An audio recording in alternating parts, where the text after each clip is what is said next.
오늘 새벽 서울 종로 청계천 인근의 한 고시원에서 불이 나 7명이 숨지고 11명이 다쳤습니다. 불이 고시원 건물 3층 출입구 쪽에서 난 탓에 제대로 대피하지 못했던 것으로 전해지고 있습니다. 11월 9일 오늘은 소방의 날이라 이번 화재 사고가 더욱 아프게 다가옵니다. 우석대학교 소방방재학과 공화성 교수 모시고 이번 화재 사고에 대해서 어떤 문제점이 있는지 좀 짚어보도록 하겠습니다. 안녕하십니까? 오늘 아침에 좀 놀라셨죠? 이 소식 들으시고. 네. 예. 이렇게 화재 소식 들으실 때마다 뭐 전문가시고 관련 분야이기 때문에 더 안타깝고 그럴 것 같습니다. 네, 그렇습니다. 특별히 이번 고시원 화재가 40대에서 70대 예, 취약자 계층에서 사망자가 많았다는 것이 그렇습니다. 더 안타깝습니다. 자, 이제 하나씩 문제점을 좀 짚어보겠습니다. 자, 문제는 환경이 좀 취약한 환경이었다 이런 얘기가 나오고 있습니다. 이 건물 구조를 좀 보셨을 텐데요. 어떤 점이 좀 취약점이었습니까? 이 고시원 자체가 그 칸막이가 많고 그다음에 복도가 좁고 좁죠. 예, 그리고 그러다 보니까 이 가연물의 양이 상당히 많은 것이죠. 그 공간에 많은 사람들이 밀집돼 있는 구조, 이런 상태에서는 한번 화재가 발생하면 인명 피해가 크게 나는 것이 당연합니다. 자, 이런 환경에서 화재가 났었던 적이 많이 있습니다. 그래서 참 안타까웠던 사고도 많이 있었고요. 그런데 문제는 이 건물 자체가요, 또 노후 건물이었다고 합니다. 어느 정도 노후 건물이었고, 노후 건물은 어떤 문제점이 좀 있습니까? 1983년도에 준공이 됐다고 합니다. 그리고 예. 2007년도에 이제 고시원으로 등록이 돼서 예. 고시원 운영을 하고 있다고 하는데, 이제 우리가 보통 말하면 스프링클러만 있었어도 이 화재를 맞아요. 진압할 예. 수 있지 않았느냐, 예, 이런 예. 말을 많이 하게 되는데, 근데 이 스프링클러가 2010년인가요? 2010년, 13년인가요? 그때부터 스프링클러 설비가 의무화되었습니다. 그러니까 그때부터 짓는 건물들에서는 의무가 된다. 그렇습니다. 거죠? 예. 이게 소급 적용되지 않다 보니까 예. 이 건물은 스프링클러가 없었고, 단지 이제 화재 경보기나 이런 것들이 있었는데, 화재 경보기는 경보만 해줄 뿐 네. 화재 진압을 할 수 없기 때문에 이번에 인명 피해가 크지 않았나 이렇게 예. 생각합니다. 저희가 이제 계속 보도를 해드리면서 사망자 수가 늘어났습니다. 2명, 5명, 6명, 7명 이렇게 계속해서 늘어난 이유가 어디 있을까요? 일단 그 화재가 나면 화염보다는 유독가스에 의한 질식사가 많은데, 가스가 위험하군요. 그렇습니다. 예. 일단 예. 유독가스를 한번 마시게 되면 정신을 잃게 됩니다. 그래서 구조를 해서 응급실로 이송을 했다고 하더라도 네네. 빨리 그 조치를 취해야 되는데, 근데 이송 과정에서 시간이 걸리고 예. 또 구조 구급 과정에서 시간이 걸리다 보면 골든 타임을 놓치게 되는 것이죠. 골든 타임. 그렇죠. 이 골든 타임을 놓치게 되면 사망자가 계속 응급실에서 늘어날 수밖에 없는 이런 상황이 될 수가 있는 것입니다. 골든 타임이 사실 상황에 따라 다 다르지만 이런 경우는 어떻습니까? 5분 만에 도착했거든요. 골든 타임 어느 정도로 봐야 할까요? 예. 일단은 그 화재에 대한 골든 타임은 우리가 5분에서 10분 정도 5분에서 10분. 예, 이렇게 보고 있고, 그다음에 심폐소생술을 하는 그 시간은 4분에서 6분 정도로 보통 보고 있습니다. 그러니까 사실 5분 만에 도착을 했기 때문에 골든 타임 안에 소방이 도착을 했습니다. 만약에 그 당시 바로바로 구조만 이루어졌다면 이 골든 타임 안에 생명을 구할 수가 있었는데, 저희가 좀 그래픽을 준비했는데요. 이 불이 난 곳이 출입구 쪽이었습니다. 지금 저희가 네네. 그래픽을 보면서 좀 말씀을 드릴 텐데, 지금 네. 301, 302, 303호 네. 여기서 지금 화재가 추정되는 시점이고 출입구가 저 바로 옆쪽이죠. 네네.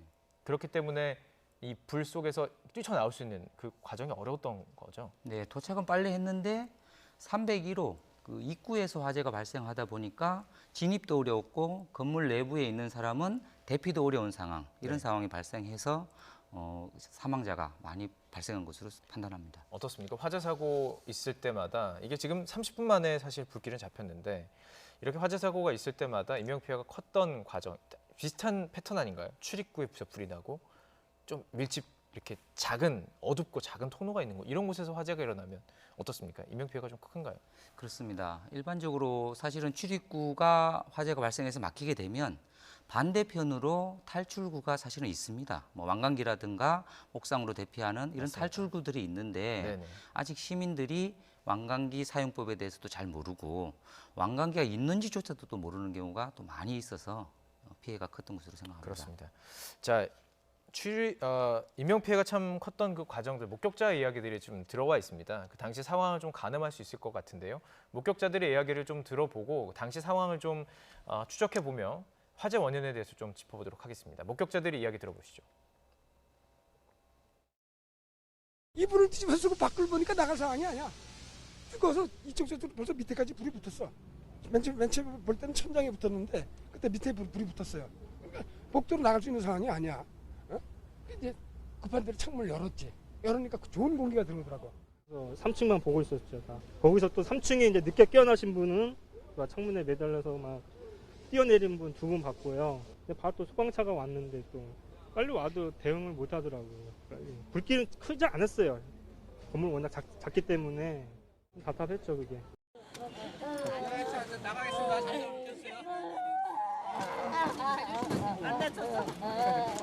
안타깝죠. 뭐 말 그대로 안타깝죠. 여기 사는 분들이 여기뿐이 아니고 여기 요 근방에 사시는 분들이 그런 분들이 많아요. 뭐 일용직 또 뭐 안타까운 분들.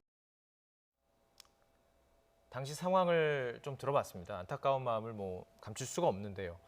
자, 지금 들어보면 불길이 상당히 강했다는 겁니다. 그리고 소방당국이 들어왔을 때도 전문 용어가 같습니다. 출하라는 표현을 쓰더라고요. 그러니까 출하 때문에 바로 들어갈 수 없었다라는 얘기가 있었습니다. 그렇다면 그 당시 소방당국이 도착했을 당시 불길이 상당히 거셌다는 의미죠. 저희가 전문 용어로 이제 플래시오버라고 하는데 예.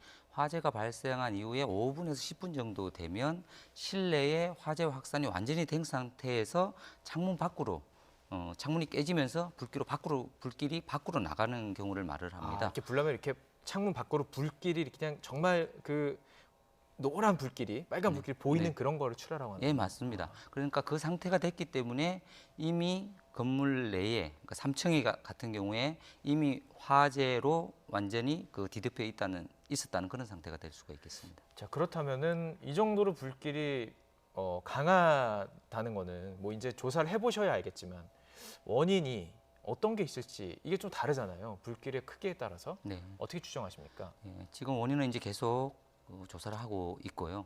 일반적인 고시원의 화재 원인을 보면 방화에 의한 화재, 예. 두 번째는 전열기구, 그러니까 지금 이제 겨울이 가까워오다 보니까 전기장판이라든가 네. 그다음에 히터 이런 것들을 많이 또 고시원에서 사용하게 됩니다. 예. 그런 전열기구에 의한 전기화재의 원인으로 추정해 볼 수 있겠습니다. 전열기구나 방화. 그 이후에 이제 항상 화재를 더 키우는 것은 건물의 어떤 내장재 이런 것들이 있지 않습니까? 이 건물 뭐 직접 가서 보셔야 정확히 아시겠지만 지금 나와 있는 정황만으로 보실 때는 어떻습니까? 뭐 내장재 같은 것들이 좀 화재에 취약했다거나 그런 부분들은 눈에 띄시던가요? 고시원 자체가 일단 칸막이로 나무 칸막이인 경우가 일반적으로는 상당히 많이 있다 보니까 화재에 상당히 취약한 구조가 되는 것이죠. 사실상 그렇지만 이 칸막이라고 하더라도 나무 칸막이라고 하더라도 예. 원칙적으로는 방염 조치를 하도록 되어 있습니다. 방염이라면 불 안 나도록 네, 하는 화재가 거죠? 발생했을 때 화재를 지연시켜주는 어떤 재료를 바른다든가 하도록 되어 있는데 그런 재료를 바른다고 하더라도 그 수명이 그렇게 오래 가지를 못합니다. 예, 교수님 지금 경찰이 밝힌 내용들이 좀 들어왔네요. 고시원 301호에서 화재가 시작된 것으로 추정이 된다고 밝혔고요. 그리고 방화 가능성은 매우 낮다고 합니다. 방에 있던 전열기에서 불이 났을 가능성이 있다. 물론 이것은 경찰이 이야기합니다. 경찰과 소방당국이 다 조사를 해봐야 되고요. 여기서 만약에 결론이 나지 않으면 국가수까지 가게 돼 있습니다. 그렇기 때문에 지금 경찰의 일단 육안으로 봤을 때 하는 내용만 추정된 것을 전해드리는 겁니다. 고시원에서 301호에서 화재가 시작된 것으로 추정이 된다면 최초 발화 지점은 거의 지금 일치하는 거죠. 예, 그리고 말씀해 주셨던 것처럼 방화 가능성은 없지만 전열기구 가능성이 있었군요. 전열기구에서 불이 났다면 보통 어떤 식으로 이렇게 좀 화재가 전파가 됩니까? 일단 전열기구 자체가 전력 소모가 상당히 많습니다. 그러다 보면 이 전열기구를 꽂으면 처음에는 잘 표시가 나지 않습니다. 그러면 시간이 지날수록 벽 속에 있는 전선이 녹기 시작을 합니다. 네네. 그러다 보니까 어느 한순간에 합선이 일어나서 아니면 예. 누전이 발생해서 건물 전체가 불이 나고. 불이 나게 되는 것입니다. 자, 그렇다면 합선이나 전열기구가 만약에 좀 전열기구를 많이 사용했던 원인이라면 노후 건물 이게 좀 원인이 이게 불을 나는 촉진제 작용을 한 것으로도 조심스럽게 추정할 수 있을까요? 예, 가능성이 있다고 봅니다. 일단 노후 건물 같은 경우에 난방이 또 잘 안 될 수가 있다고 판단할 수가 있습니다. 그렇다 보면 전기장판이라든가 히터 이런 것들도 많이 사용하게 될 수밖에 없는 구조. 그리고 노후 건물은 전선 자체가 또 피복이 노후화되다 보니까 누전이나 합선의 우려가 더 높아집니다. 예. 예, 그로 인해서 화재로 이어질 가능성이 높게 되는 것입니다. 저희가 지금 영상으로 여러 가지를 좀 보여드리고 있습니다. 불이 어떻게 났을지 당시 상황을 좀 추정할 수가 있는 부분들인데요. 지금 저희 불난 부분들이 지금 301호에서 시작이 됐고 3층 부분을 지금 거의 다 채우고 창문을 다 밀어내고 불길이 오른 것으로 지금 보입니다. 당시 상황이 어느 정도였을지 지금 상상할 수밖에 없을 것 같은데요. 30분 만에 진화가 됐습니다. 그렇다면 빠르게 진화가 된 건가요? 어떻게 보십니까? 그 좁은 공간에서 화재가 발생했고 예. 또 그 출입구에서 화재가 발생해서 진입하기도 어려운 상황에서 30분 정도에 완전 진화가 됐다고 하면 예. 진화는 상당히 빨리 됐다 이렇게 판단을 할 수가 있습니다. 자, 이제 마지막으로 저희들이 이제 그걸 짚어보려고 합니다. 이제 대책, 사후 대책과 처리 과정이 좀 잘 됐었는지를 여쭤보고 싶은데요. 이게 어쨌든 고시원이라는 것은 다중이용 시설입니다. 이 건물을 어떻게 신고했고 이용했는지 그게 법적인 문제를 좀 차치하고 나서 그렇다면 다중이용 시설이라면 사실 화재 대비 훈련 같은 것들을 했어야 했을 텐데 이런 것들이 잘 지켜졌을까요? 어떻게 보십니까? 원래 이제 고시원 자체가 그 화재 우려가 높은 이런 시설이다 보니까 그 소방 관서에서 실시하는 소방 특별 조사도 하고 그다음에 잘 아는 국민안전 대진단에도 이 고시원이 그 진단 부분에 포함되어 있습니다. 네네. 그렇지만 그 소방 특별 조사라든가 그 대진단 이런 상황을 보면 시간이 너무 촉박하다 보니까 네. 대충 하는 이런 경향이 현재는 우리가 좀 사실은 있었던 것 같습니다. 하더라도 대충 하는군요. 그렇습니다. 왜냐하면 너무 많다 보니까 이런 부분들도 우리가 좀 고쳐야 할 부분이라고 생각합니다. 그렇군요. 소방 당국이 이 다중이용 시설을 잘 관리를 했을지 이 부분도 이제 상당히 관심이고요. 그 건물주도 이것을 어떻게 뭐 증축이라든지 이런 문제는 없었는지도 살펴봐야 될 것 같은데요. 사실 고시원의 가장 큰 문제는 증축 아니겠습니까? 지금 증축인 그 법적인 부분이라든지 문제가 될 부분들은 좀 소지가 있어 보이는지 어떻게 보십니까? 일단 일정 면적 이상 뭐 면적은 정확하게 확인해 봐야 되겠지만 일정 면적 이상이 증축을 하게 되면 구청이나 소방 당국에 또 신고를 하도록 되어 있는데 예. 그 부분이 그 신고 조건에 맞았는지 신고 조건에 맞았는데 신고를 하지 않았는지 네. 이런 부분도 한번 살펴볼 필요가 있겠습니다. 알겠습니다. 자, 그렇다면은 이런 모든 분들이 그런 생각 하실 겁니다. 이 불이 났을 때 난 어떻게 해야 될까? 어떻게 해야 됩니까? 일단 이렇게 막 연기가 몰려오고 열기가 느껴집니다. 이럴 때는 그러면 어떻게 일반 분들이 행동을 하셔야 좀 생명을 보존할 수 있을까요? 일단 유독가스에 의한 그 질식사가 대부분을 차지하고 있기 때문에 네. 그 물수건을 가지고 입과 코를 막고 예. 자세를 최대한 낮추는 게 좋습니다. 자세를 최대한 낮추고 낮춰야 됩니다. 벽을 짚으면서 대피를 하는 것이 바람직한 방법인데 예. 기본적으로는 계단을 통해서 1층으로 대피하는 것이 원칙이고 예. 1층으로 대피가 불가능할 경우에는 옥상이라든가 금방 말씀드렸던 왕관기가 있다면 왕관기를 통해서 창문을 통해서 대피할 수가 있겠습니다. 왕관기를 사실 사용하는 거 너무 어렵잖아요. 이게 저도 이제 그 민방위 훈련 가면은 배우곤 했는데 그렇다면 이걸 평소 때 꼭 훈련 안 가더라도 좀 배울 수 있는 방법이 있나요? 홈페이지나 이런 것들이 있을까요? 요즘에 시민안전체험관이라고 해서 나라 그 지역 곳곳마다 예. 국가에서 체험관을 운영하고 있습니다.